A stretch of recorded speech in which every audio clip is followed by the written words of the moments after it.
I just had the honor of interviewing the creators of the documentary A Flash of Beauty, Bigfoot Revealed, and A Flash of Beauty, Paranormal Bigfoot.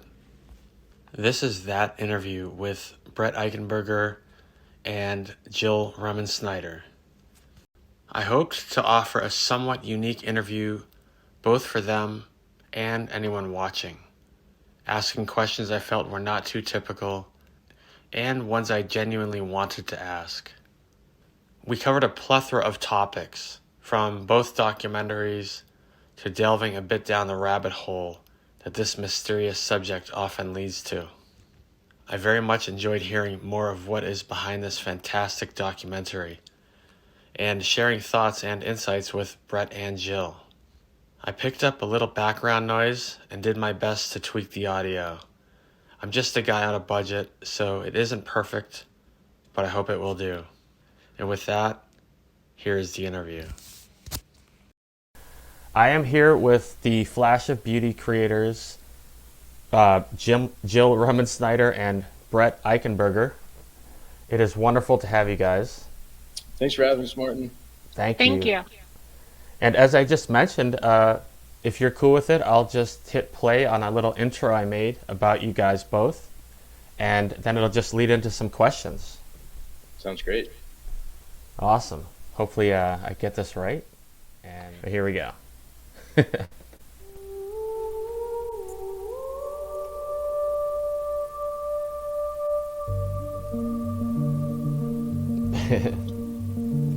This is surreal right now.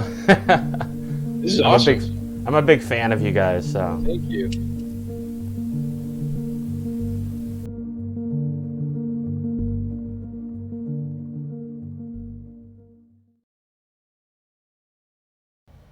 A Flash of Beauty is an amazing film on the subject of Sasquatch, and Jill Remensnyder and Brett Eichenberger are the creators behind this production, which I would consider a masterpiece.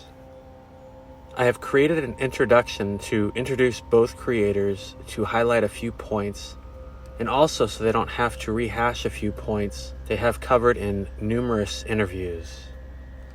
I believe both Jill and Brett have been in film production for over 20 years. A couple of notable titles are Pretty Broken and award-winning Light of Mine. Strangely, I noted a correlation with the Light of Mine storyline and one of the very moving accounts shared in A Flash of Beauty Part 1 with Daryl. Boy, was I moved by that segment.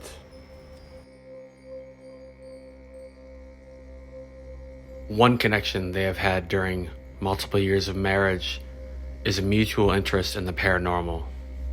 A Sasquatch film was something on the back burner as a passion project they hoped to get into one day. And I believe they've also reserved a bucket list item of sorts, which is to one day get out and explore the mystery of Bigfoot. Having grown up in Oregon, this is a subject that they were well aware of, and that added to the allure of this fascinating mystery. Once the pandemic hit, they decided this is the perfect time to do a paranormal type of film, where one thing they can finally do is explore Bigfoot while social distancing. Jill said the story they initially planned to tell completely changed during the production. Well, they soon found out that there is so much more than meets the eye to the Bigfoot phenomenon alone, that they essentially abandoned their original idea of including other paranormal stuff, such as UFOs, although they would eventually learn that those types of things are quite often associated with Sasquatch experiences. Brett has been interested in this mystery since around the first grade, and upon seeing the movie E.T., he was simultaneously fascinated by the possibility of any of this science fiction stuff possibly being an actual reality. Finding out if Sasquatch is real, if that is even possible, has been a long time dream of Brett's. I can say, after having listened to him in numerous interviews, that he feels confident that he has indeed answered that, and that they are, in fact, real. Upon delving into this, they were surprised to find out they're not just in the Pacific Northwest, and the variety of experiences people have had, seemingly benevolent or aggressive, etc. Along the way, they connected with Toby Johnson, author of The Owl Moon Lab, who became a co-producer of A Flash of Beauty. Brett and Jill seem to realize very quickly that there's more to this than the seeming monster narrative. They became interested early on with the potential psychological impacts of a Bigfoot experience, something which isn't a main focus point very often. They have hopes of helping instigate a semblance of normalization of this conversation on the enigma of Sasquatch. Jill and Brett experienced many synchronicities during the production of the film. As a result of all this, they've had some of their own Sasquatch experiences, and although they haven't had a visual, they are certain that they exist. I agree, a visual isn't necessary, and you may even be more open to experiences without that demand, I feel. They were fully submerged. I feel them entering the Sasquatch world was a perfect storm. Brett and Toby have been featured on Coast to Coast more than once. I personally loved A Flash of Beauty, and I find the interviews on their YouTube channel to be just as amazing. And they are nicely edited, where it flows smoothly and there isn't a lot of dead space, etc. The best way to follow along is through their Facebook page, A Flash of Beauty, Bigfoot Revealed.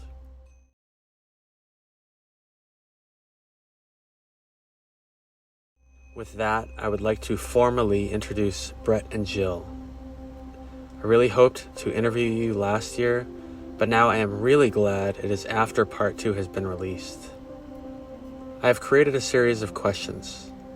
I'd like to talk a little about the films, and I am also really interested to hear a little from you both. Nice job. That was amazing. Was it? Yeah. Wow. Awesome. Thank you. You kind of know us better than we know ourselves, Mark. That was awesome. I wanted to kind of cover some bases so you didn't have to. And there's some great videos of your interviews where you do cover those points, and so I hope to. Yeah, you did your homework. I can totally see you did your homework, man. That was very impressive. I did. Yeah, Nice job. Yeah. Thank you. Yeah, I was watching. It's kind of, the feeling when you're presenting it in front of. Yeah. Well, I know. Every single time we screen a movie for anyone, anywhere, at any time, I have that feeling. So butterflies, man. Yeah. It never goes away, my friend. It never goes away. I was really hoping to impress you guys. You did. You definitely did. I love it. That was Awesome. really cool. It was Thank you. touching too, man. Thank It you. really was. Yeah. Appreciate it. Yeah, I kind of, I know on the stage, my brain might scramble, so if I pre-prepare, I can kind of say what I want to say better, Yep. I think. Yeah. Agreed. Cool. Shall I get into the questions? Let's do it. All right. First question, Daryl's experience from Flash of Beauty Part 1. Wow. Can you touch on that with any thoughts or anything you'd like to say? Yeah. Of course, I don't there's want to ruin so it. much to say. I mean, Yeah.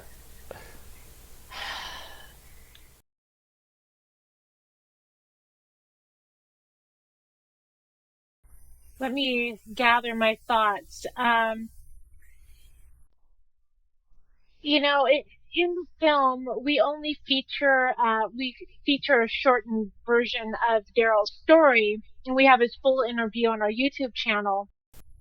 But as I was just stating earlier, prior to Daryl's sighting, his whole focus was on medication, cancer treatment, what the doctors had to say, and that was his entire world. But after he had a sighting, his life took a 180. And you might even say it healed him. It was a distraction where his focus was off the illness. I don't know, but it changed his life, and it really sparked something within Daryl too, where he really felt driven. He wanted to know what other people had experienced, and Wow. on the day that we interviewed him, he asked, since we hadn't had a Bigfoot sighting, he asked us, "What's the most incredible or unbelievable thing you've ever witnessed?" Coincidentally, on our way to Daryl's interview, we saw a UFO out in the desert of Utah. So that was a little conversation piece. But Wow. it really impacted me because I've started using that approach when I talk to people, whether they be skeptics or people on the fence about Sasquatch, or just as an icebreaker. Tell me the most interesting thing you've ever witnessed. Wow. I love Yeah, that. and just to add to that a little bit too, the thing about Daryl that's so incredible is it's a situation that really felt orchestrated, and I don't know how else to put that. It's like we needed Daryl as much as Daryl needed us, kind of a thing.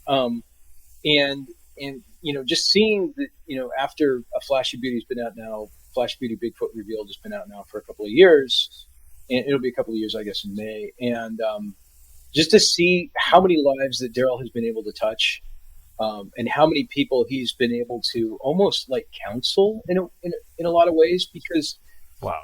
Daryl is kind of the upfront speaker on the behalf of a lot of people that are too afraid because of the ridicule. And Daryl gives them that extra kind of push to tell their story, and that aligns exactly with what we're trying to do with Flashy Beauty.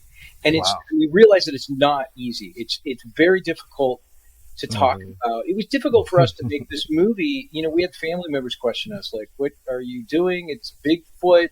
Are you crazy?" Jill's parents. Jill can tell that story a little bit later, but Daryl, the next day, as we say, and as he says in the documentary, I mean, he was talking to people in the airport, and he had 5 stories. 5 stories. Wow. Of people in this little tiny airport that had Bigfoot encounters and or sightings. And we're never going to know the extent of Bigfoot, and this is part of the research. We're never going to know how far and wide, these things are if we don't get people to start talking about their experiences. And Jill and I have found out that just through doing this movie that, like almost everybody in this country, believe it or not, is 1 to 2 degrees away from someone who has had a Bigfoot experience. And initially on, Jill's parents were like, "Why are you doing a Bigfoot documentary?" Jill's father's a veterinarian and very highly skeptic, and rightfully so, as he should be. And everybody should be skeptical until they get out and do the research. But I told him, I said, "Bob, it's only a matter of time before you talk to somebody who knows somebody who's had an experience, especially, Jill and her parents, her family growing up in the north coast of Oregon. It's heavily wooded out there. There's many Bigfoot. I mean, I think as the crow flies, Jill grew up, I don't know, probably 15 miles away from where Todd Meese had his famous 3 Bigfoot sighting. Wow. We're not more than 30 miles, maybe 20 miles as the crow flies from the Oregon coast, where, Larry Turner had his famous sighting where the hand comes up underneath the head. Larry's now had 6 sightings. Wow. In the area. That's a lot. I'm kind of started getting off track here, but basically the point is that, it's so important for people to talk. It's so important to get rid of this ridicule that people are facing. And thankfully, we mentioned this pre-show that what's happening right now with UAPs and UFOs is really helping to sort of destigmatize this thing. But Bigfoot is a little different because they're big and hairy, and people can very easily think of Harry and the Hendersons, or they think of something that's more along the lines of a cartoon or a mascot or Chewbacca. Yeah. They're kind of like lovable and cute, and everybody loves a Bigfoot. And Bigfoot honestly symbolizes a lot. Bigfoot symbolizes strength and perseverity and independence, and I love what Bigfoot represents. But at the same time, Bigfoot is real. They're real. I mean, they're absolutely 100% real, and I would bet my life on it. If somebody put a gun to my head right now, I would bet my life on Bigfoot being real. And that's the message that we want to get out there. I love that. You made me think of the grandfather teachings in the Ojibwe. The Sasquatch is one of the 7. They call it Sabe. For honesty, maybe? I forget. I think it's honesty. Wow. I think cool. So. I'll Google that afterwards. Truth. Yeah. Yeah. And they have a song called Sabe Song, and it's wonderful. Wow. Yeah. Should I go to the next question? Yeah. All right. That was awesome. Thank you. That was wonderful. I'm getting like goosebumps here. Oh, wow. Yeah. Probably because you're too cold. Oh, man. It is so cold up here.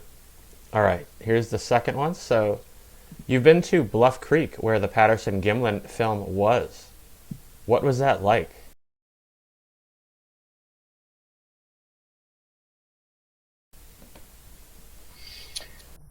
Oh man, I think about that trip all the time, and I'm going to try and keep it short. Hey, sorry, I tend to talk. I don't mind at all. So we learned so much on our little. I mean, we were only there for about 48 hours, and it was the coldest night we've ever experienced camping. It was at the end of June.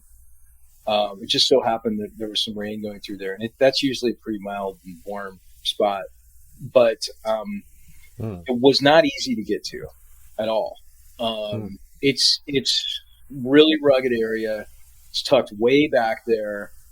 One of the things that struck me about visiting that site was, why in the world would they bring a costume there when they could have just gone, if it was a costume, which I don't believe it was at all. I'm just saying. Right. Why would these 2 cowboys bring a costume all the way down to that area, lug that all the way down there to film there when they could have filmed near the Mount Adams Wilderness, which was 45-minute drive from their homes. That's a good point. Wow. Yeah. That doesn't make a lot of sense. But being there was magical. I think that in the further years, somebody brought this up. I can't remember who it was recently, but in the coming years, I think that area needs to be designated a National Historic spot for a lot of reasons. Because I mean, whether you believe in Bigfoot or not, that film is history, and it's made its mark on society and pop culture, and it's changed the world in a lot of ways.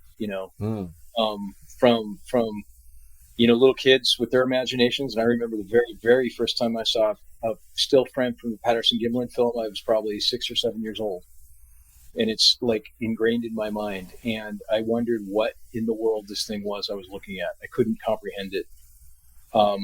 So I think it's a spot that needs to be taken care of. And thankfully, there are people out there like Robert Lederman, who's done a complete and total survey and has written a huge book. Robert was our guide.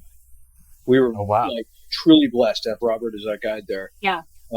He's done a phenomenal job of being a caretaker of that site and really doing the work to find out exactly where Patty was, exactly where, the trees are. I mean, it looks completely different now than it did back then. The river has changed course. Bluff Creek has changed course. But I just think it was really kind of a once in a lifetime adventure. That's amazing. Brett, just to add to that, I think, okay, so Martin, out here in Oregon, if you go to Eastern Oregon, you can see the wheel ruts from when the wagon trains came over on the Oregon Trail. And like as a kid growing up, you learn, or you question like, oh, this is where the wagons came through, and you try to imagine what that was like. But when we were down at Bluff Creek, I remember when we were actually crossing the creek, the water was moving a little swifter and it was a little deeper than we anticipated, but we survived. But I just remember thinking, I'm like, Patty could have been walking through this area. And other Bigfoots, I kept, from a historical point, I kept thinking, like, I wonder if, like, Bob Gimlin stood here, or, like, did they look up at this tree the way I'm looking up at, just little things like that. And it's funny in the creek, and I have it right here. I have a couple of them. But there was so much quartz crystal and like quartz rock in the creek. I remember picking one up. Really? Well, I have a bunch actually, but this one was right here. And thinking, I wonder if Patty stepped on this at some point, or Patty's friend. So just little things like that. And then being at, when we were at the location, and Robert kind of pointed us like, this is where, you know, they filmed her, and this tree was here, and was walking through it. And you could really kind of put together the whole picture based on that famous, you know, still that everyone sees. And that was really cool. Just, it's kind of like walking through history, if that makes sense. Yeah. That's so amazing. It's incredible. You know, Martin, if you get a chance, you got to come out and check it out. Yeah. There's something about that whole Northwest. Yeah. Wow. I mean, you kind of, I don't know, Jill. I kind of felt like we were being watched the entire time. I mean, it certainly is. It was a long hike from where we camped. We kind of camped way on top of a mountain or a hill, and we had to kind of hike down into the area. It's almost like a gorge. And so it took us quite a while, and then we had to cross a river, or cross the creek, like Jill said, and we weren't really expecting that. So you had to, like, you know, take off your shoes and hike up your pants and, you know, cross through this creek. And it was still it was in June, so there was a lot of snow melt. It was like frigid. And the other thing too, I almost forgot about this, where we set up our camp. It's where a lot of people camp that come down to Bluff Creek. It's called the cell. What's it called? The cell camp, maybe, because it's like the something only like that. Yeah, the only place you can get a cell phone signal. You're so far out in the middle of nowhere. People think of California as like being full of people, but yeah, part of California is really sparsely populated. It's very much a vast wilderness. But I had a trail cam that I brought with me that I set up, you know, the night before. I was just, obviously that's what you do. You're going to see, you know, and I don't believe that anybody's ever going to get anything. I mean, there's been a few cases, and we show one in flash video of Bigfoot getting caught on trail cam, but I feel like they can see the infrared, and they can sense the electromagnetic energy coming off it or whatever. But I was also curious to see what other animals were in the vicinity, because we had seen a bear on the road up there earlier that day. So anyways, I set up the trail cam, and I didn't get anything that night, but I let it stay out there as we went and hiked down to the Bluff Creek area, and as we came back. And so I thought, you know, I'm going to bait something, and so I stuck an apple in the middle of the road. And this trail cam was set to super hypersensitive. So, I mean, anything like if a bird flew by or whatever, it would trigger. And I remember we were walking down this gravel road. You kind of come down and then into the cell camp area, and Jill was like right behind me, and I was like, Jill, the apple's gone. The apple's gone. Like, oh, you know. And in my mind, I'm thinking it's probably a raccoon or deer or whatever it was. And so we immediately went and looked at the footage, and there was footage of the apple sitting there. And then the next clip, the apple was gone, and that was it. Whoa.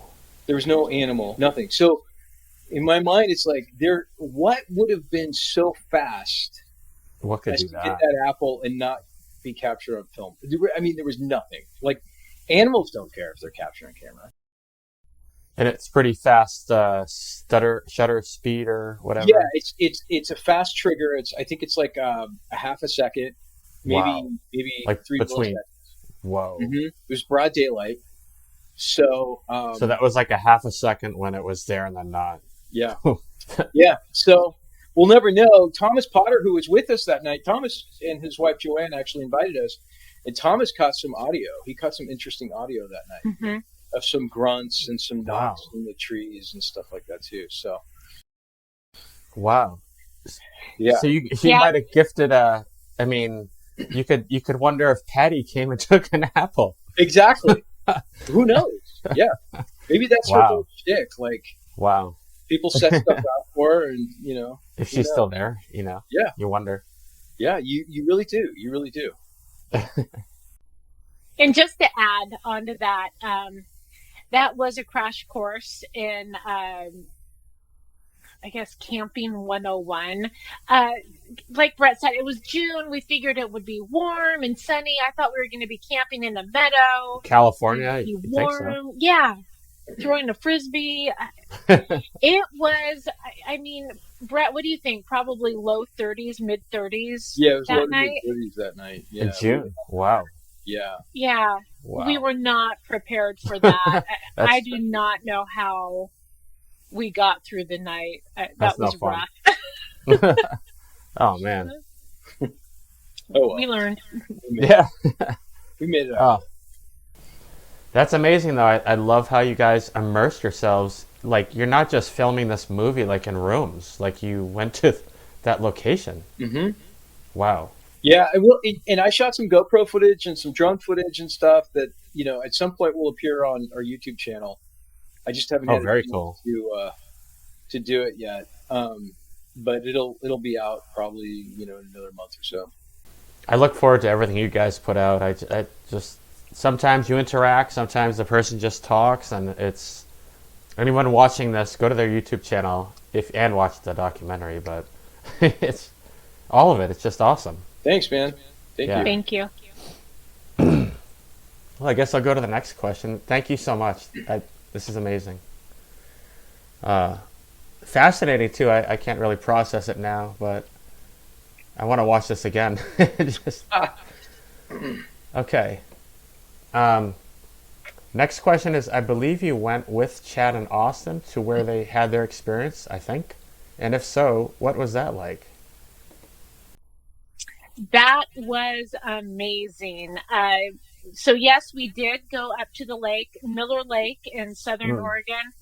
And Wow. it was the first time they had been back to the location since their sighting. Really?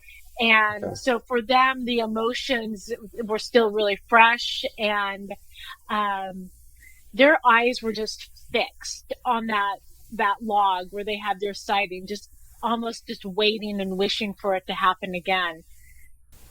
Wow. Yeah. Beautiful, beautiful lake. Literally almost straddling the California border. Okay. Not too far from Oregon Caves National Monument. Yeah, I mean, another instance where, I mean, every time we go out into the woods, we feel like, you know, we know there's something out there. We know that we're most likely being watched. There's no question about it. And, you know, Miller Lake was no exception, you know. But being with those guys was really cool. You know, we tried to preserve the emotion as much as possible. Like I told them, I was like, don't go back up there until we have a chance to film with you. Oh, that's cool. We had some Wow. near misses, you know what I mean? Because they're outdoor guys. They were kind of anxious to go back up there and stuff like that. And it was kind of an arduous hike with all of our camera gear. You know, That was awful. we had to drive through a river, and you know, like I had just gotten a new car like a couple of months prior, and like okay, well let's. I mean, it's an SUV, so it can handle the river. So Yeah. I was gonna like, okay, let's do it, you know. And we just kind of Wow. went through the river, and then how long was that hike, Joe? It was like an hour and a half or so. It was a long hike. We don't use small cameras. We use Mike and I use really heavy cameras. So we're just like totally out of breath. By the time we get up, it's it's like Mike was fine. Mike took off just like, I was out of breath. Yeah, we were like stopping. You'd think that we were like climbing Mount Everest or something, like we needed oxygen. We're bringing up the rear. And now we're like training for our hike up to the Sierra Camp where Ron Moorhead recorded. Wow. So that's going to happen. Yeah, we should start that. Yeah. Most people do that on like horses, right? Yep. You're gonna hike we do it. on horses. Yeah. which we might do, but we don't really ride horses, so we'll put our kids on horses, I guess. That's scary to think of. Yeah, it's less of a risk, I think, to the horses and to ourselves if we walk. So yeah. Wow, that's amazing. Yeah, I need to quit pounding Mountain Dews and cheeseburgers and get but back to Chad and Austin. I mean, those two guys couldn't be more real, couldn't be more authentic. You know, anything and everything that they said in front of camera is what they said off camera. It just, you know, it changed their lives 100%. It was a complete 180, as it does to every single person that has a Bigfoot encounter and or sighting. You know, and it's like, and people have experiences, and Jill and I and Mike and Tobe, we've all had experiences. You know, Tobe's had more of a visual sighting than any of us, but Jill and Mike and I have come very close. But I think having that actual visual sighting and letting that kind of like seep into your brain and to your being really keeps you up at night, you know, knowing that things are real and that they're as big as they are. And, you know, that's definitely what happened to Chad and Austin. That's so cool. And you really captured it amazing, I thought, just the way it was. I mean, as I told you before, I watched it again last night and touched by it watching it again. Thank you. Well, those guys were real. You know, they had no fear about going on camera, you know, and that you don't always get that. You know, some people can kind of like get scared and kind of clam up, but you know, we appreciated them being so transparent and candid. Perfect. Yeah. That was awesome. All right, I guess I'll do the next one. Oh man, I do want to say, you don't have to comment on this, but I feel like they know about you guys. They just know about you, and you probably are being watched. I feel that way. They're aware, and when people visit their forest, I think they know a little. They're intuitive, and if they have the same perception as I do, you're speaking well of them, and I think they like that. If I was to guess, I don't really know. It's just a hunch, but I wouldn't be surprised if you're being watched. Yeah. And maybe even looked after. Yeah. Who knows? You know, it's like, and you bring up the point of another point of what we're trying to do, man. It's getting rid of the idea that these things are killers and monsters, and they're gonna, you know, do all these horrible things to you. And I just, you know, and I say this as much as I possibly can. They're just like people. They're just like people, and there's wonderful people out there, and there's bad people out there, and you know, I think that's the same thing with Bigfoot. And I think, you know, they're going to protect their family. Yes, they're going to do what they can to protect their family. What Chad and Austin witnessed moved me so much by like it pulling the child behind. I mean, it was like that's extraordinary. You know what I mean? It really is. Like it kind of melts your heart as a human. Knowing that this parent was like you're not old enough to see these, you know, like hairless beings yet. Yeah. Kind of thing.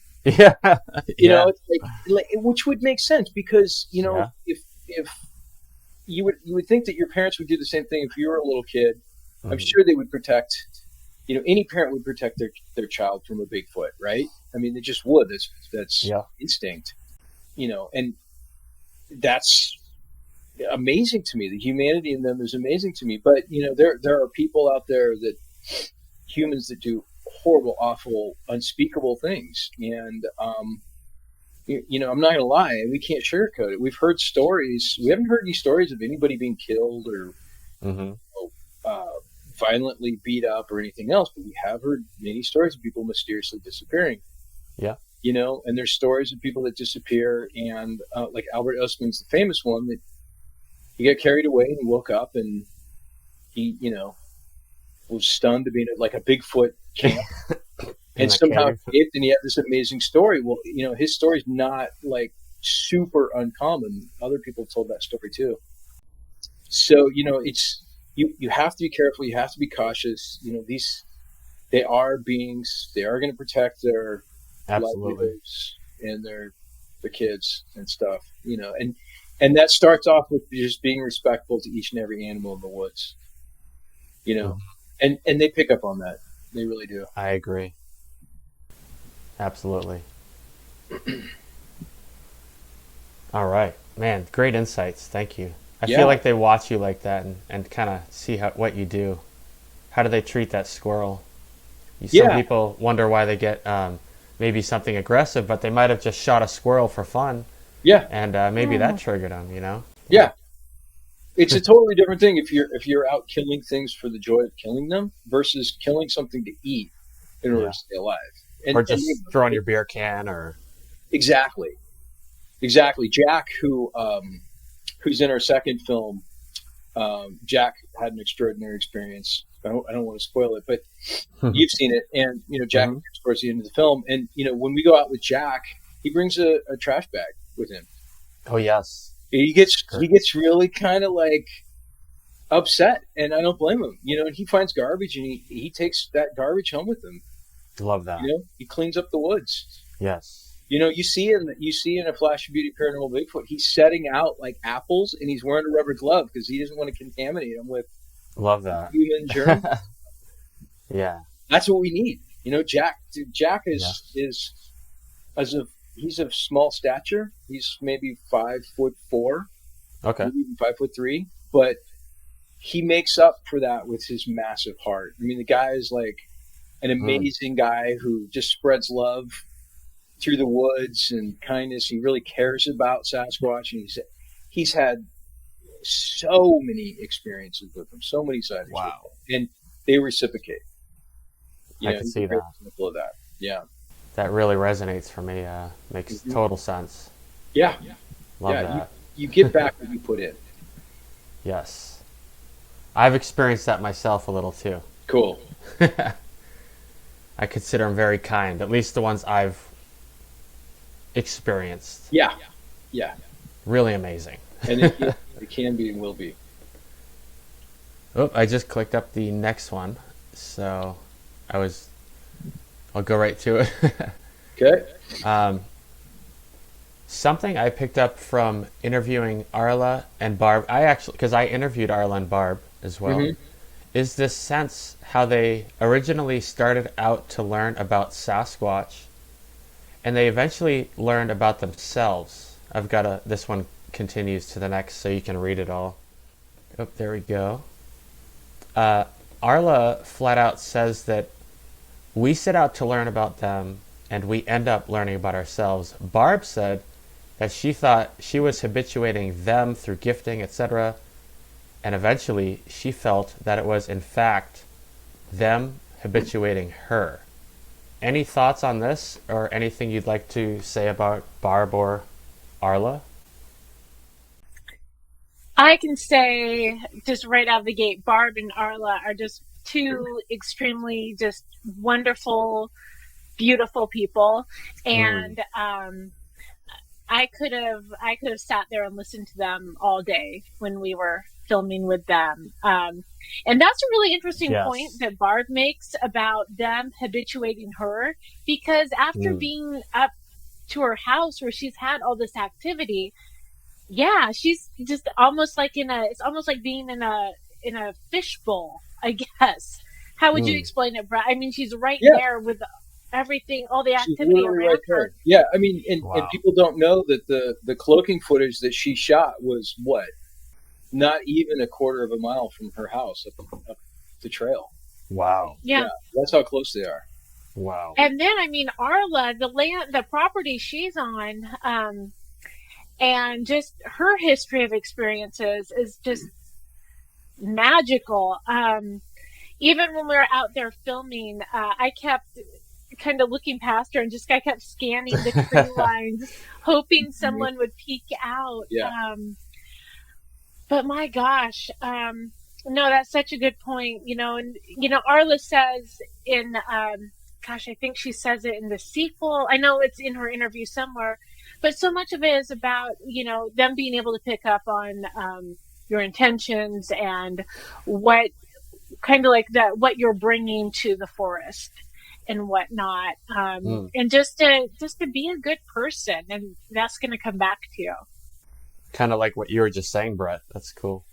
Yeah, exactly. That's both of their philosophies. Arla and Barb are friends, and they know each other, and Barb is camped with Arla, and vice versa. And I love them.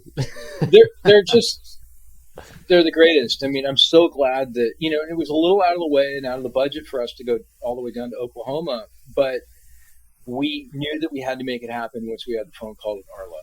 And that's typically what we do before we do our interviews, is we have kind of a get to know us interview and stuff. It's important for us to get to know them, and it's important for them to get to know us, because we can't build trust, right, and transparency, and a good communication between the two of us, then our interviews aren't always going to go the greatest. And so that's what we did with Arla.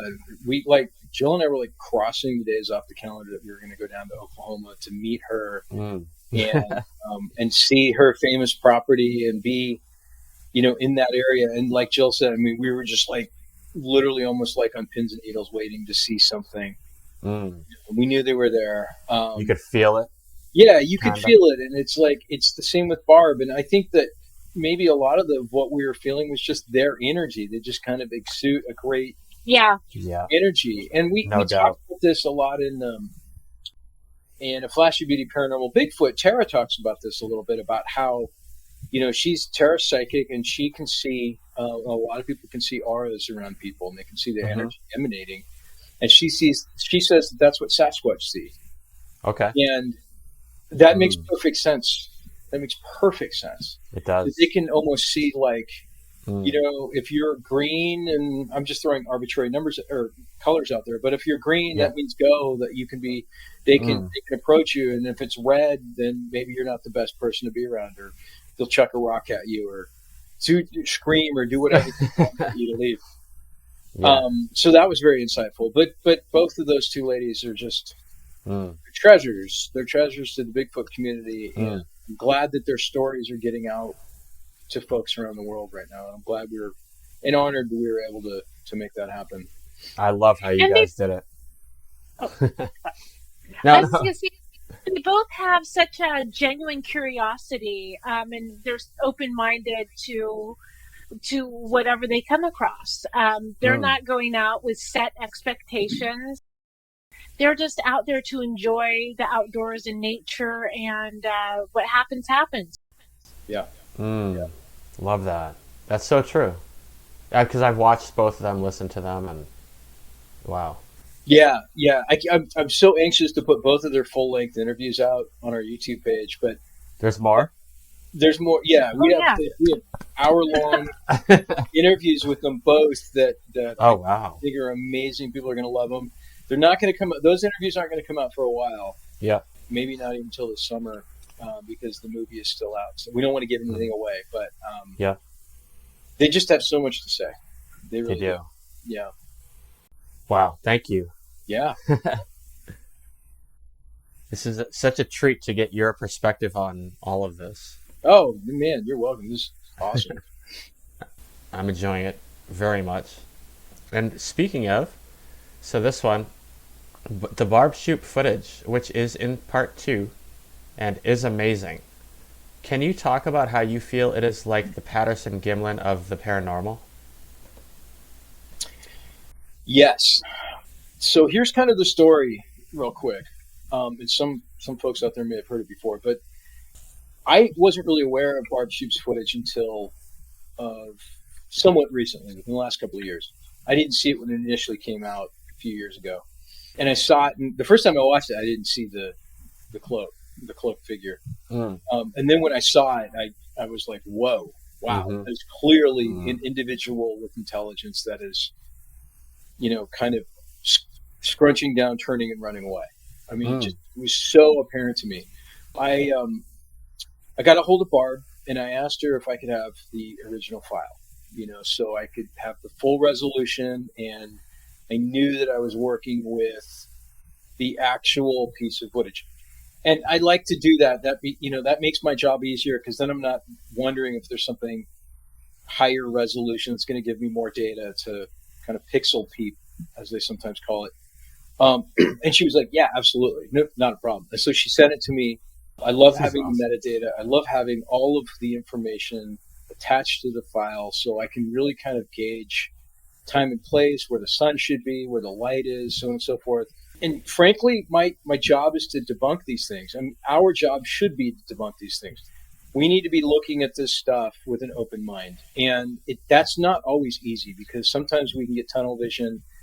And if we go in, looking at this stuff going, well, it's a cloak, I know it's a cloak, and it's going to be really hard to change my mind. It's, we have to look at it as non-biased as possible, which is very tough. But that's what I did, and I spent 3 hours going through it, looking at it, because there was a lot of people. I talked to Diane Stocking, and she was convinced that it was leaves and kind of a trick of light. And she'd watched it a bunch. I went through it, and I went through it, and I went through it, and I reached this point where I didn't have anything more to think that it could be. I got to a point where I was like, this is what it is. This is what it is. And when I reached that point and realized what it was I was seeing, and the fact that it was on camera and recorded, and no, because the other thing too is I have to backtrack, and I have to know and reverse engineer how she could have faked it, or how it would have been done by a visual effects artist. You would know exactly how it would be done with any number of visual effects programs, After Effects, anything that anybody would have used in Hollywood. I know how that stuff is done. Huh. And I know what it would take. I know what it would cost. And it would be next to impossible. Wow. It would be impossible for somebody like Barb, because it would cost too much. It would take too much time. And I had the original file with the exact date and everything to it. So, she would have had to, in order to perpetrate a hoax like that, would have been literally next to impossible. That's interesting.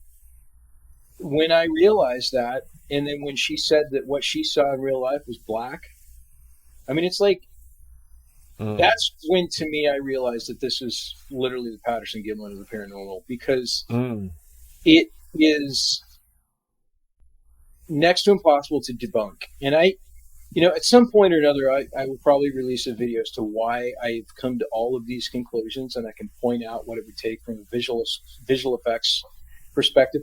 And you can do it. You can fake it, but it wouldn't look as good as what Barb had. Really?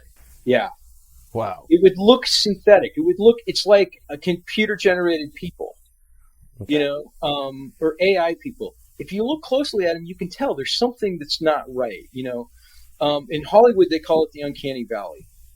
Okay. And you saw it more so in movies like The Polar Express and some of the earlier films where there's 3D animated people, and it's like there's no soul in their eyes. It's just, and there's kind of a plastic sheen on their face.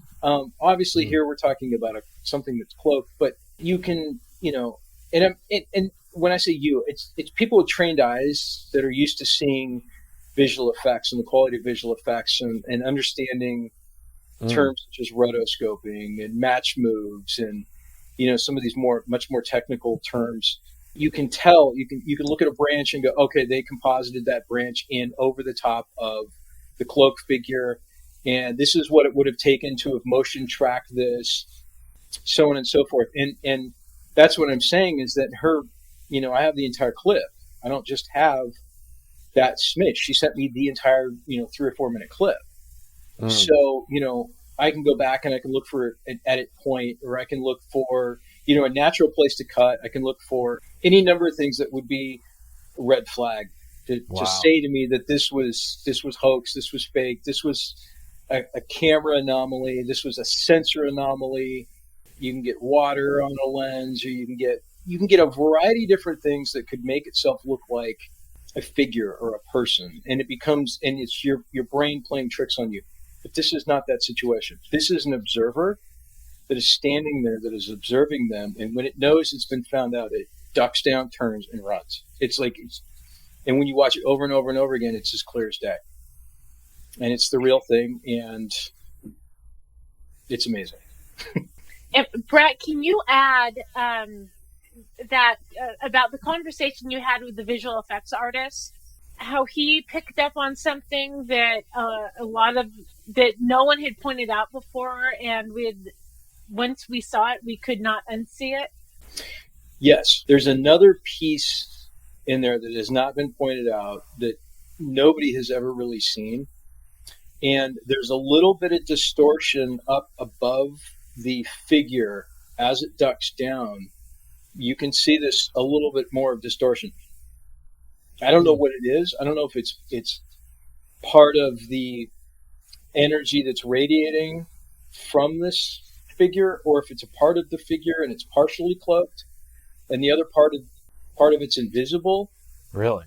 But yeah, a visual effects artist I showed it to, who could not debunk it either, saw that and pointed it out.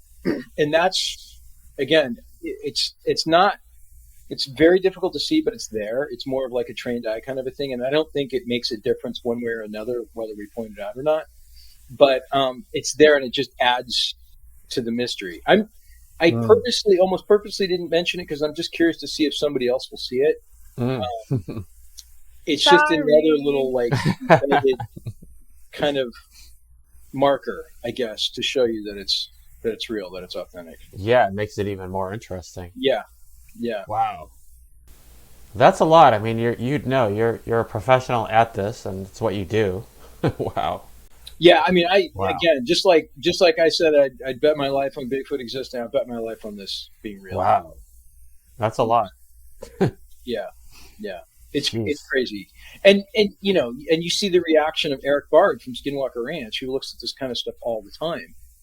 And I can also say with certainty too that some very, very, very high up people, I won't mention names, high up people in the government have screened that portion of the film, and they've looked at it and they've concurred that it's the same thing that they've seen in real life. Wow. And there's some other people who have gone on camera talking about how they've seen aliens, and they say the aliens are blurry or something. There was a kid in Las Vegas, a 15-year-old kid in Las Vegas, who had a sighting of aliens in his backyard. Interesting. In the spring of 23, and he's like, I looked at them and all of a sudden they were blurry. That's exactly why. Wow. Is that these things are cloaking themselves. Wow. They're disguising themselves. Yeah. So. That's wild. You didn't sign up for this when you started the movie. No. Like some no. And real.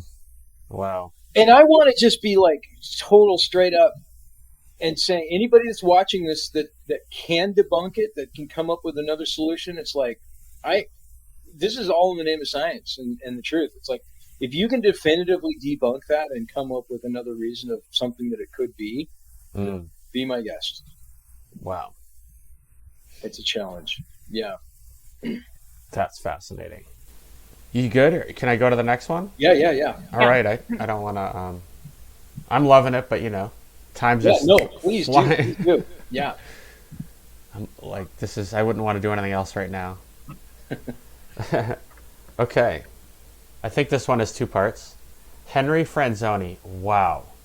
Let's just say he found footprints in 2 feet of snow and everyone else wrote it off as a hoax. After numerous groups totaling 20 people unrelated all witnessed the same. Would you like to say anything about him? Probably say a lot about him. Yeah. Henry is fascinating. So after after the sequel came out, after his interview came out, he reached out to me and said, I have more information to share with you. Oh, please. So, right. Yeah. More. So we've just been, this all happened right around the holidays, and scheduling was crazy. The weather was crazy, but we're circling back to sit down with him. Oh, great. And find out I could have taken everything else. 5 more hours, please. Right? I could have. Yeah. Yeah. Just you wait, Martin. Just you wait. He had a job. He was working for the government. And he's now retired, and so now he feels like he can talk about anything. You could tell he had a lot. I mean, he had only had so much time, and it was just so interesting because, yeah, and Henry. I mean, Henry is a brilliant guy. He's literally a brilliant guy, and his history with Bigfoot, with Peter Byrne and trying to debunk the Patterson-Gimlin film. I mean, they were literally given $500,000 in like 1998, 99 which in today's money is probably closer to 750,000, maybe more, to debunk it. Yeah. Like somebody coughed up that kind of money to try and get them to prove that it wasn't real, and they couldn't do it. And it's like,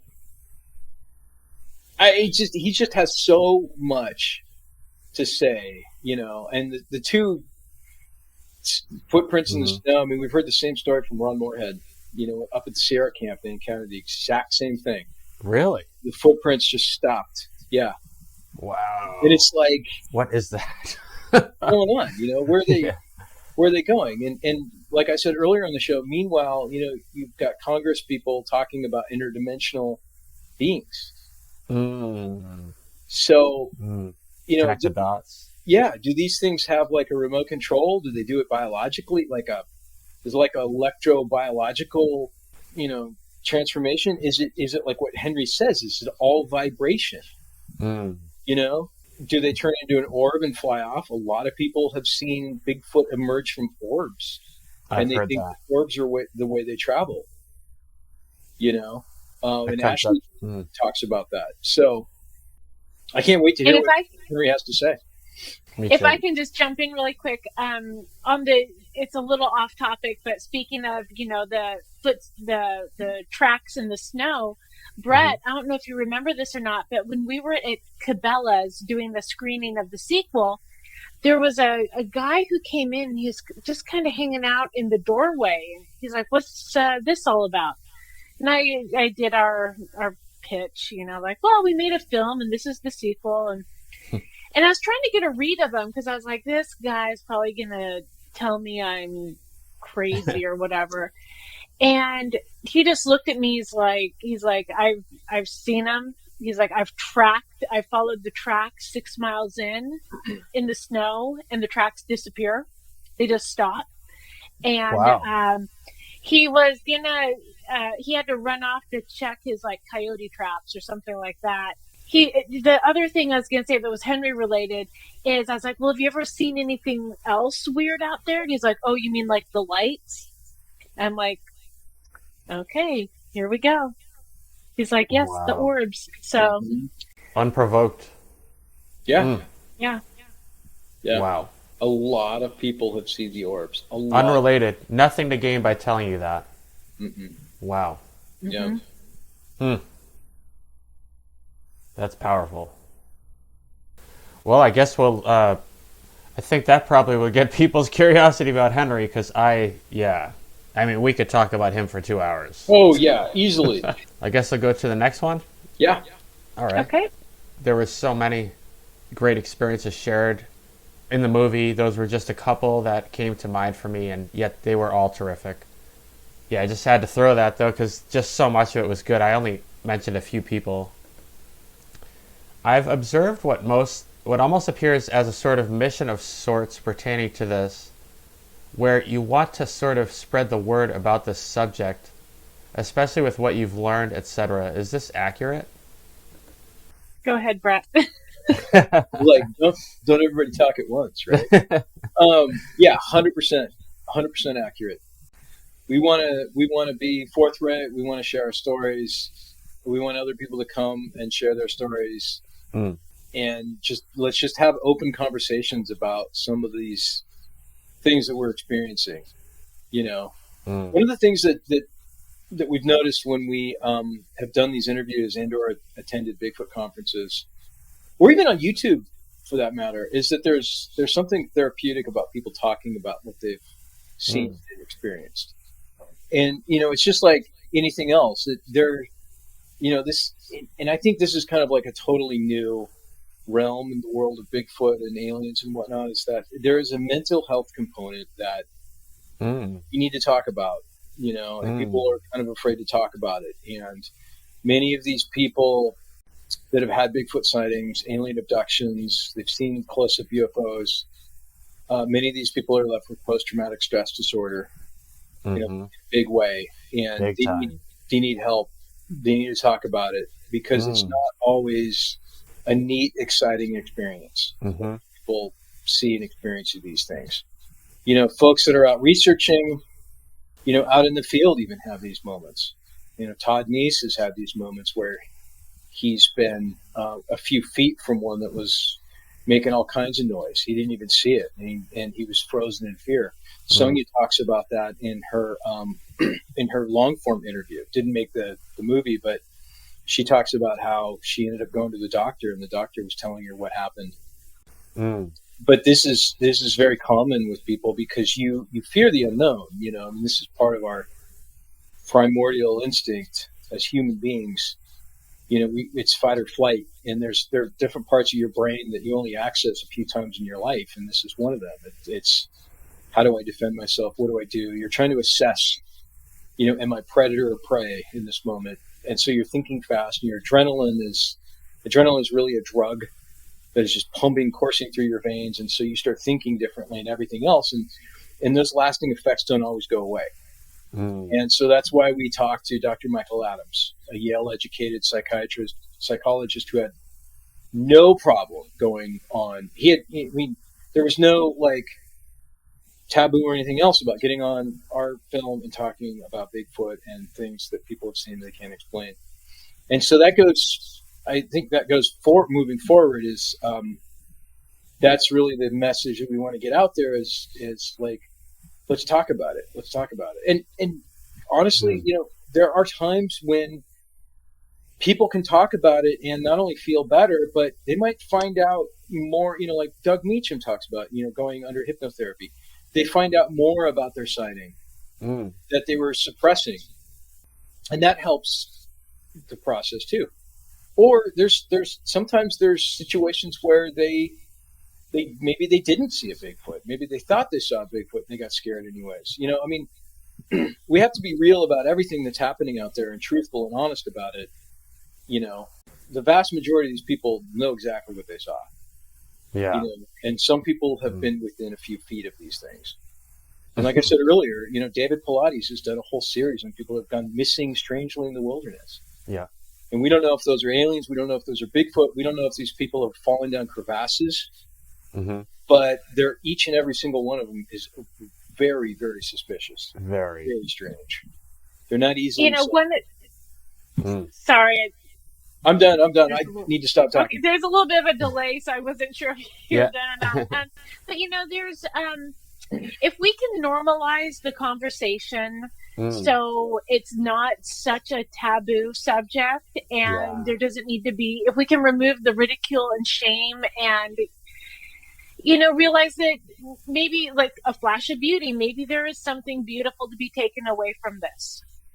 Whether it opens your eyes to other things going on in the world that you would overlook. The idea of what Brett was saying about it being therapeutic for people to talk about it, it's also sharing that information. Someone, you might have that one little piece of information that someone else needs to make sense of their experience and vice versa. It's like if everyone could come forward and start sharing their knowledge, maybe we could all be working together to make sense of this mystery instead of shaming and fighting and arguing over ticky-tack stuff. Love that. Yeah. And that really, a lot of people have asked us why we named the films A Flash of Beauty. And that came to us after an interview with Stan Avery, and he talks about, you see them and in a flash of beauty, they're gone. And I think that gaining a larger understanding and comprehension of what exactly we're a part of and seeing and observing asks a lot of really big questions like, and I've said to a lot of people, mankind has always wondered, are we alone in the universe? And there's not a lot of us that have said, are we alone here on Earth? You know what I mean? Because, as people, we're all different individuals and there's different races and genders and stuff, but there's not a different species, people have just assumed that there's not. And I think it's vitally important that we understand that we have a cousin in the woods and they're there and they're real and they are a part of us. They might be the original us. Human beings might be alien hybrids, and Ron Moorhead talks about that. Bigfoot might be the original human. I've wondered that. You People know? say that they have our DNA, and I wonder if we have Yeah. theirs. Well, yeah, and it's interesting because DNA tests come back. And Bigfoot DNA is very controversial, but DNA tests have come back with the mother of a human woman, and the father side is like anonymous. They can't figure out what it is. You know what I mean? But the mother side of it, the female side of it, is pretty clear. It goes back to a common ancestor from 10,000 years ago. Where's the father? What's going on there? And that opens a whole can of worms that we won't get into. Yeah. But yeah, we are not only are we not alone in the universe, we're not alone on Earth. Wow. Yeah. That's interesting. And now we're just trying to figure out, what exactly they are, what is our relationship to them, and the bigger questions, like if they can disappear, if they can go in and out of dimensions, if they can do telepathy, if they can do all these other things, how can we do that? How can we learn from them to get rid of the strife and the tough stuff that we have to deal with as humans? Right. And is there an afterlife? I mean, do they have an answer to that? If they can go from full body flesh and blood to an orb, does that mean that when we die we go into a different higher dimension? You know what I mean? So there's like some really, really big questions that I think this research has yet to answer. Are we the top dog? Debatable. Yeah. Dogman's that's a whole nother podcast that we don't know anything about. Me either. I know very little, but I've heard of it enough to have to say there's got to be something to it. There's too much out there. Agreed. Yeah. Let me see. I think I've got a couple more. Are you guys still good on time and stuff? Yeah, absolutely. Okay. I think it's 3 or 4 more, maybe. Okay. I think that was 10, right? I don't know. I get lost because I'm just enjoying it. But I don't want to keep you guys hostage. But hopefully you like the questions. So here's the next one. Okay, I think you kind of covered this a little, but I think what happened to me may have happened to you, where you realize this isn't just a piece of content, but there's so much more to this, and then it continues. And you realize that perhaps these people can maybe even help us, and you might even become protective of them. Does this resonate? I think you actually kind of covered that, but that was my next question. If you want to say anything else about that. Yeah, I know Jill wants to say something. Well, yeah, I think we should all be, when you go out into the forest, being respectful. And I'm kind of lost here because it just seems like a common sense. Like with people, it's like, why would you want to hurt them? I mean, they've demonstrated that they can take care of and protect themselves fine without us, but we're destroying their habitat and all the deforestation and whatnot. And it's tricky because how can we help them when they've been able to survive so long on their own? And maybe the best way to help them and to protect them is just to back off and leave them alone.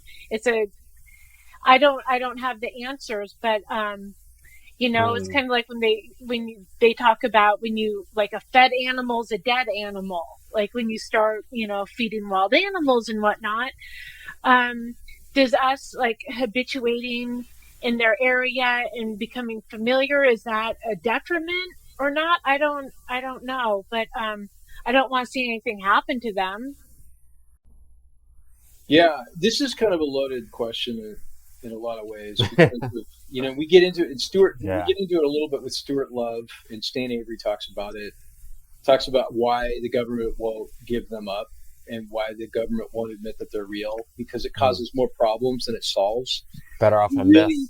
I think from Stan Avery says, from a governance standpoint, it's better governance because it actually protects them by keeping them a secret, keeping them a legend. And it's good for everybody else. It's good for the economy. And I totally 110% believe that. Makes sense. But I think that, we need to try and find some sort of a balance to where people understand that they are out there. I think the best thing that we can do is, and growing up in Oregon, I've always been kind of an environmentalist and stuff. And there's nothing, you can't convince me there's anything wrong with taking care of our planet. You cannot convince me of that. Right. Anything and everything that we do should be respecting this gem of the planet that we live on. And I think people need to kind of remember for a second the basics of astronomy and knowing that it's 2024 and we have yet to discover another planet like Earth. And when we do, is it going to be as nice as Earth? Is it going to have the climates and the beauty of Earth? I mean, this is a very, very special place, and we can't trash it. And the same goes from a micro to a macro level. When you're in the forest, it's just like Jack picking up his trash. It's like, and again, I'm not trying to like harp on anybody, but I see a lot of disgraceful stuff happening. I see people throwing trash out their windows, driving down the roads here in Oregon, and we have forests and stuff everywhere. Yeah. And that's theirs too. We share this planet. This is not like ours to trash. You know what I mean? It belongs to all of us. It belongs to you as much as it does to me, as much as it does to a Wolverine and a Bigfoot. It's like we owe the respect to them. We should be doing things that are environmentally conscious. It's like I understand that we need to live and we need, it's like, but there is technology that's being suppressed for financial reasons that is keeping the air dirtier, and this is more like the offenders are more Asia and whatnot than US and modernized countries. And again, I don't want to go in this huge, like total, like speech diatribe thing. It's related though, for sure. It just comes back to the idea that, if we can take care of the world in which we live in, everyone benefits from it. Those we can see and those we can't see. Can't lose. Yeah. You can't. You really can't. I agree. Great points. I think that'll have some people thinking. Just, I hope. Yeah. Let me see. What do we have? I think there's, I don't know. I forget. I don't have them numbered, but it's definitely coming to the end. Did you come to this with a general awareness of the amount of high strangeness or paranormal stuff associated with this? I think initially, we had heard some interesting stories involving mind speak and the telepathy. But like just leading up to when we started filming and started doing this project, we watched the documentary with Tove Johnson and Daryl Adams at the Al Moon Lab. And I think for me, that was really the first kind of wake up call that there was a lot more going on, rather than just footprints and trees snapped and whatnot. That was really there's something else going on that's interesting. But then as we got into the interviews, we've mentioned this before, people would talk about their sighting or, the audio they got or the footprints they found. Some people would pause and say, do you want me to tell you the weird stuff? Yes. And so we started noticing a pattern. There were a lot of people who, in addition to their sighting, other high strangeness occurred. So we kind of found out very quickly that there was more to it.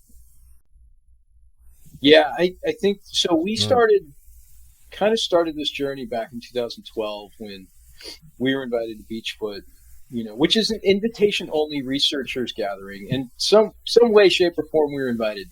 Wow.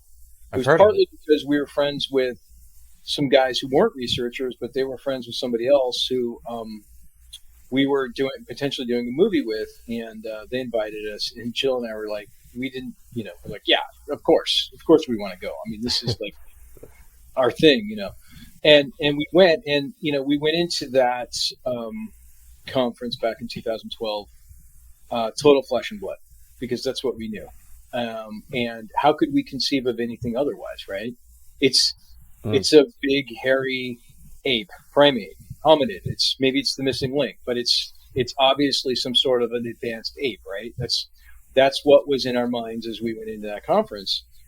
And I'll never forget, sitting down and talking to Ron Moorhead. And at that point, I'd heard Ron Moorhead on Coast to Coast, and I'd heard his sounds, and I'd seen Peter Byrne in Search of and stuff. And Jill and I were like in awe of these people that we were with, these like celebrities. I could not believe we were in their presence. And they were friendly. We had a chance to talk to them, and Ron told us the story about the tracks in the snow and how they stopped. I'm just Jill and I are kind of like, no, there's got to be an explanation. Turned around and walked back in its footprints to hide its tracks.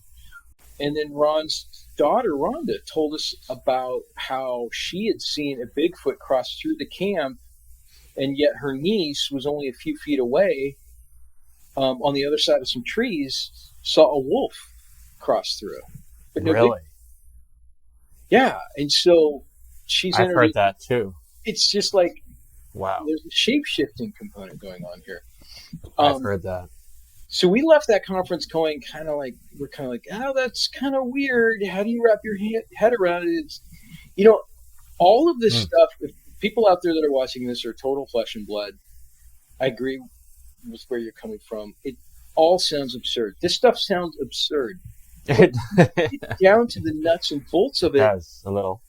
It starts to kind of make sense. It's like, and that's what we get into in Bigfoot, or paranormal Bigfoot, is there is a science to this. Is whether it's a vibration thing, it's electromagnetic thing. It's it's like I tell people, like people will say, like eye shine, for instance. People say, well, how would they make their eyes glow? That's just that just doesn't make any sense. Well, I'm like, well, what about lightning bugs? I mean, it's like bioluminescence is a part of the natural world. You see this. There's a squid called a vampire squid that has these like rainbow LED lights. It looks like a toy. Really? Okay. Totally looks like a toy. Yeah, look it up. Google a vampire squid. Really? It looks fake. It looks like it's powered on batteries. You know what I mean? But it's part of the natural world. And if you equated like human beings to, like if we were to light up our fingertips, or something like that, it would seem paranormal. So these things are theoretically possible, and quantum physics can explain a lot of it. Just simple theories like quantum entanglement or spooky action, where you can take like two different molecules and they can be entangled quantumly, anyways, separately, like far away. Yeah, they're entangled, and you can literally take these particles and you can move them across the universe. And if you wiggle one particle, the other one reacts to it, no matter where it is in actuality. So multiply that by 10 trillion particles, right? There's an explanation for telepathy or any number of things. And Dr. Simeon Hine does a beautiful job, which I'm totally butchering everything that he's talking about. But the whole point is that we had no idea going in. And when we first started this documentary, we knew that there was a paranormal component to it. And we quickly realized that we needed to take the one film that we were going to do and split it into two films, Flesh and Blood and Paranormal. But I gotta say that I don't think any of us expected to hear the things that we've heard so far. And I think the penultimate story of that was Jack and his story with the deer, but the ultimate story of the paranormal was Cody and what they saw on the roadside. Yeah. And I just talked to Harold on the phone the other day, and that guy, I mean, he's just like, I saw it. I still think about it every single day. you know? From everything else I've heard, it's a wild one, but I also can't just dismiss it either. Yeah. It's so far out there and so outlandish that it's easy to say, no, these guys are making it up. It Yeah. didn't, there's no way it could happen. I can't conceive of how it could happen. But there was one point in our human history when anything and everything was magic. It was, we worshiped the sun because, or people worshiped the sun because they couldn't explain what it was. And people were killed because they said that the earth revolved around the sun didn't revolve around the earth. And then somebody said, no, look, the sun came up over here and now it's setting over here. So it's just circling around us. The sun's just circling us. And if you don't believe that, then we're going to kill you because you're wrong. Wow. And we see this right now in Facebook, social media, so on and so forth. People are ridiculing other people for these outlandish, crazy theories. But these outlandish, crazy theories, and some of them may be way off, some of them aren't way off. And that's how science progresses. As we get up and we talk about these things, we throw all these ideas out there and we test these theories. And, unfortunately, it's very difficult to test these theories because you can't really observe. You never know when or where the stuff's going to happen, But it is happening. People are seeing it. Some of the abilities are also reported in other areas too, like the sages in the East, the Himalayas and all those. Some of that's reported there as well. And of course, Jesus, Krishna, Buddha, they all did stuff like go invisible or miracles or fish and loaves. So exactly. Jesus is a great example of that. The kind of miracles, the kind of things that Jesus did, and it's like, I don't want to sound blasphemous or anything, but these are some of the same types of things that people are seeing Bigfoot do. It's true. And you have to stop and wonder, you're like, wait a minute, this is all part of the same phenomenon. What is the phenomenon? You know what I mean? Aliens are doing the same thing. A lot of people talk about aliens using telepathy. People talk about being, when they're abducted, the alien will come and get them and they will actually move through solid objects. There's a movie called The Flash that just came out this past summer, and there's a scene in there where the Flash guy, like, he goes into a parallel timeline and he finds himself, and they need to move through a solid object, which in this case happens to be a locked door. And it's the best best analogy I've ever seen on how this stuff could work. And what happens is he starts vibrating so fast that his molecules intertwine with the solid door and they pass through. Wow. And it's like, this is the theory. Whoever wrote this and looked at it and they animate it, you can see it happening. Whoever wrote this knew exactly what they were talking about. It's almost like they're trying to educate humanity. Okay. Everybody needs to see that to know what I'm talking about. It's amazing. I want to now. Yeah. So anyway, we could do a whole nother show on all this crazy. Yes. I'd be down. Yeah. Let me see what I have left. I want to check with you. You guys still good? Don't have to go to the bathroom? Yeah, I think so. Okay. It is definitely coming to the end. I can see the... Okay. So here's the next one. I really thought it was brilliant how you did this, making a part 1 and 2, and the way that you did it. Part 1 is very down to earth, and part 2 about unusual experiences. That's not really a question. What you didn't do is throw out certain aspects such as unusual stuff, but rather produce a part 2 because there was so much paranormal. You definitely touched on that, so I think I could skip that one. Of course, I could sit here and talk about it too. But yeah, this one, did you quote a study? I'm thinking it was you. I can't remember though, so that's how I'm kind of asking this about if near-death experiences, if they had more experiences or sightings. Did you quote that? I have read that, yeah, and that I may have talked about that in one of my interviews. That there's, I can't remember the name of the researcher, but there was a researcher in Idaho that determined that somehow I moved my camera. She determined that people that have had NDEs have had more Bigfoot sightings in their experiences. There's this whole idea that you can kind of get marked with paranormal. Like once you've seen something that's paranormal, or you experience something that's paranormal, your mind opens or whatever. And people that have had one Bigfoot sighting tend to have multiple Bigfoot. It's with them forever. Yes.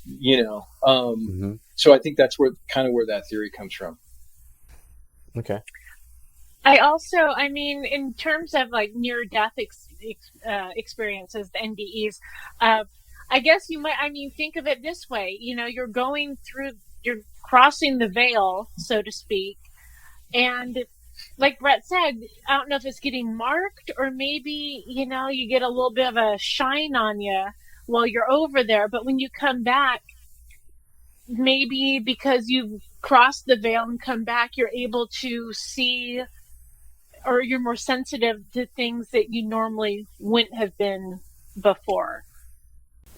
Wow, never thought of it that way. That's really cool. That makes sense. And even just to build on that, just a tad bit more, Ira Wolfnison in our sequel, she talks about all the initiations and there's gatekeepers, so to speak, and whatnot. And Bigfoot, is your first kind of like gate that you'll go through. And so maybe maybe there are smaller initiations along the way. Whether it's a near-death experience or maybe your first experience is a Bigfoot sighting, and that leads to other things that fall under the paranormal round. I think it's going to be different for everyone. Or ayahuasca, possibly. Yeah.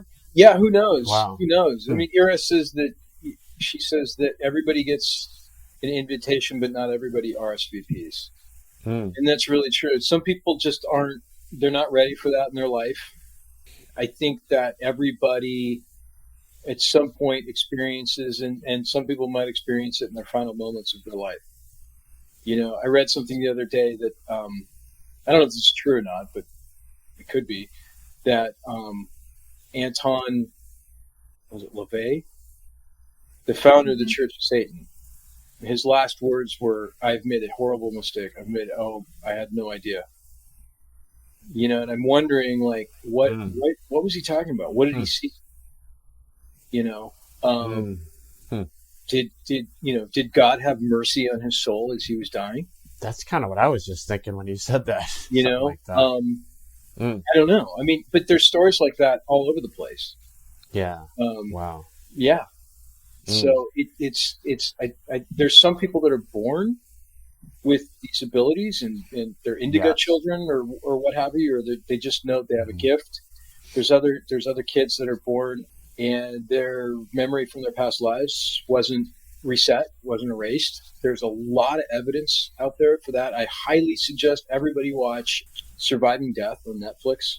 If people haven't seen it already, it'll completely change your perspective on death. And that's, again, that goes back to what I was saying earlier about the afterlife, is that Bigfoot might inform us that the afterlife is, not only is it real, but we're always like right there, right next to it. It's just, quantum scientists will say that parallel universe may very well be right here. Wow. And psychics talk about that all the time, about how ghosts and spirits will come and go, and they'll observe you and they'll be a part of you. But, the rules of the universe do not permit them to interact unless it's very, very special circumstances. Or if you have the necessary wherewithal or antennas to be able to tap into some of those things or have those conversations. If you're enlightened, or if you have psychic abilities, or Joe can talk about this a little bit more, but that's a whole other episode. It goes along with Bigfoot. Yeah, it's funny how you end up here. Yeah, everything kind of comes full circle. That's the really cool thing. Is you start to see there's kind of like a spider web. You start to see how everything is kind of connected through points. This isn't just, our existence on this planet isn't just to consume. We weren't put here on this earth to consume and die. No. And make other people that consume things. You know what I mean? Each and every one of us has an individual purpose. And that's true with every animal. That's true with every life form on this planet. Regardless of whether they're here for 150 years 500 years, like turtles or Greenland sharks, or seconds. We all serve a purpose. Definitely. That's a crazy one too. That you hear more about plants and rocks and oh boy. Yeah, I mean, there's people out there that think that rocks are life forms of some Yes. sort. And trees have consciousness and Yeah, carrots scream it's a when you lot. get into them and all this other stuff. It's Yeah. it's well, but there's what's really interesting to me is I found out I was doing this project this past spring, and it's kind of a long story, but I found out there was 92 atoms that make up everything in the universe. I didn't know that. Really? There's literally 92 elements or atoms. That's it. That's like, it doesn't matter whether it's my phone or my hair or Wow. my watch. It only can be 92 atoms. So you think about that like in terms of like baking cookies. You know what I mean? Or whatever. You can take these 92 elements and you could create you could create a car, you could create a camera, you could create a potato. And That's you look at our DNA and how much of our DNA is a potato. Humans are, what is it, like 65% banana or something? Like we share the same Banana. Yeah. Yeah. Wow. Or, I just heard that recently too. yeah, it's just like when you really start thinking about it, and it gets even weirder. Scientists have recently discovered that DNA strands, the double helix, can store data, and they figured that you can store up to some crazy amount of data per DNA strand. Like thousands of terabytes or something. Yeah, it's like thousands of terabytes. But wow. what's super interesting is that the universe is 13.8 billion years old. And scientists have figured out that human bodies have enough DNA to store 13.8 billion years of data. Wow. There are no coincidences. Like the Akashic records. Wow. Like we may have all of that. We probably do have all of that data in every single one of us. So that resonates. Well, again, that gets into the junk DNA that's not active and stuff. What's up with that? Again, totally different, off topic. Yeah. But No, I mean it's we'll kind tackle that another day. yeah. Wow. Let me see what we have left. I'm not sure. I think it's like one or two. Okay. Oh, yeah, that was it for the questions. So I knew I was getting to the end, and I wanted to let you know so you weren't like, oh my God, when is this going to end? I had to throw this in there. I can trash it too, but I have a suggestion for part 3 or something after us. Relationships or friendships and habituation. And then I also love the idea of a documentary of the indigenous connection that I think you've mentioned somewhere. Is there anything you'd like to touch upon that you didn't mention? And would you like to mention where people can find you and watch your documentaries? Jill, you go first. Well, I know for a part 3, we've been kicking around some ideas, and there's definitely, we want to explore everything. It's just a matter of how we, put the puzzle together. But there's definitely, those are things we are interested in taking a further look at. I'm not quite sure what direction we've landed on just yet, because there's so much more to the story, and we're on that path. So yeah, we're in it. We got to keep telling the story. I hope you do. I really do. In this one, I just love it. I have to tell you that. Like, we're just getting started. I hope so. Like I feel like you hit. Yeah, I told you. And I think that, and to tease our next project, if we do a Flash UBD part 3, it's going to be a little bit. We are doing Voices in the Wilderness right now, the Ron Moorhead story. And it's become much bigger than the Ron Moorhead story because we've already started interviewing the other gentlemen that were up there at the camp who have never spoken publicly before. And I think what they have to say is going to be very surprising and maybe even shocking to some people. Really? And I think that there's, as far as the existence of Bigfoot and the proof of Bigfoot, There's the Patterson Gimlin film. You know, there is some other stuff out there that's pretty good, but nothing is as good as the audio recordings. Yeah, people have only heard a fraction of those. And really? So and there's a bunch of tapes that people haven't heard. Whoa. And the stories that go along with those are unbelievable. Really? Incredible. Yeah. Really? Incredible. Okay. I think it's the strongest case to prove Bigfoot's existence. Wow. Right? And so, aside from the Patterson Gimlin film, but the Patterson Gimlin film, which I believe is real, there are things about it that you know, kind of stick out as potential red flags that people have problems with, you know, and I won't get into that totally right now, but I've heard some of that. Sierra Sounds is ironclad. You can't pick apart any one of these men. You can't find a hoax. You know, I mean, it's been thoroughly investigated. It's been thoroughly researched by, you know, people who are professionals, such as Scott Nelson, naval cryptolinguist, who didn't have any skin in the Bigfoot game.